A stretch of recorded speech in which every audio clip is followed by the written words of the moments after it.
Tollywood star heroine Samantha తాజాగా జీవితంలో కొత్త అధ్యాయం ప్రారంభించింది. బాలీవుడ్ దర్శక నిర్మాత రాజు నిడుమూర్తో ఏడాదిన్నరగా వినిపిస్తున్న డేటింగ్ వార్తలకు ముగింపు పలుకుతూ డిసెంబర్ 1న వీరిద్దరూ కోయంబత్తూరులోని ఇషా యోగా సెంటర్లో ఆధ్యాత్మిక వాతావరణంలో వివాహం చేసుకున్నారు. అగ్ని సాక్షిగా సాదాసీదాగా సాంప్రదాయబద్ధంగా జరిగిన ఈ పెళ్లికి చాలా కొద్ది మందికే ఆహ్వానం పంపినా బయటకు వచ్చిన ఫోటోలతో సోషల్ మీడియా మొత్తం సమంత పెళ్లి సందడితో మోగిపోయింది. వివాహం తర్వాత సమంత మొదటిసారి భర్తతో కలిసి అత్తారింటికి వెళ్లిన ఫోటోలు బయటకు రావడంతో మరోసారి నెటిజన్ల దృష్టి అక్కడికే చేరింది. కొత్త కోడలిని స్వాగతించేందుకు రాజ్ కుటుంబం ప్రత్యేక ఏర్పాట్లు చేసినట్లు కనిపించింది. ఈ సందర్భం కోసం తీసిన ఫ్యామిలీ ఫోటోను రాజ్ సోదరి శీతల్ నిడిమూరు స్వయంగా సోషల్ మీడియాలో షేర్ చేయగా అది క్షణాల్లో వైరల్ అయ్యింది. ఫోటోలో సమంత, రాజ్, ఆయన తల్లిదండ్రులు, శీతల్ మరియు ఆమె ముగ్గురు కుమారులు కనిపించగా శీతల్ భర్త కనిపించకపోవడం నెటిజన్ల దృష్టిని ఆకర్షించింది.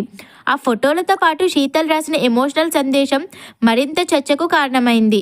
ఈ రోజు మా కుటుంబం పూర్తయినట్లు అనిపిస్తోంది. సమంత్, రాజ్ ఒకరినొకరు అర్థం చేసుకుంటూ గౌరవిస్తూ జీవితాన్ని ముందుకు తీసుకెళ్లాలని కోరుకుంటున్నాను. సమంతకు మేమంతా ఎప్పటికీ అండగా ఉంటాం. ఈ పోస్ట్కు సమంత కూడా ప్రేమగా లవ్ యూ అని రిప్లై ఇవ్వడంతో అభిమానులు మరింత ఎమోషనల్గా కామెంట్లు పెడుతున్నారు. ఇదే సమంత నూతన కుటుంబం. ఇంత ఆనందంగా కోడల్ని స్వాగతించడం చాలా అరుదు. ఇలాంటి కామెంట్లతో సోషల్ మీడియా అంతా నిండిపోయింది. ఇది ఇలా ఉండగా ఇషా యోగా సెంటర్లోనే పెళ్లి ఎందుకు అనే ప్రశ్న కూడా నెటిజన్లలో ఆసక్తి రేకెత్తిస్తోంది. సమంత క్రిస్టియన్ మతానికి చెందినప్పటికీ ఆమెకు లింగ భైరవి దేవిపై ఉన్న గాఢమైన ఆధ్యాత్మిక అనుబంధమే ఈ నిర్ణయానికి కారణమని కుటుంబ వర్గాలు చెబుతున్నాయి. గతంలో కఠిన సమయాల్లో సమంత తరచూ లింగ భైరవి ఆలయాన్ని సందర్శించేది. ఆధ్యాత్మిక అనుభవం తనకు ఎంతో ధైర్యాన్ని ఇచ్చిందని ఆమె ఎన్నో సందర్భాల్లో చెప్పింది.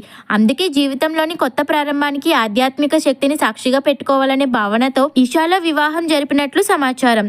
పెళ్లి ఫోటోలు, అత్తింటి స్వాగతం, శీతల్ ఎమోషనల్ మెసేజ్ ఇలా అన్నీ కలిపి సమంత సెకండ్ ఇన్నింగ్స్ పై అభిమానుల్లో భారీ ఆసక్తిని రేకెత్తిస్తున్నాయి.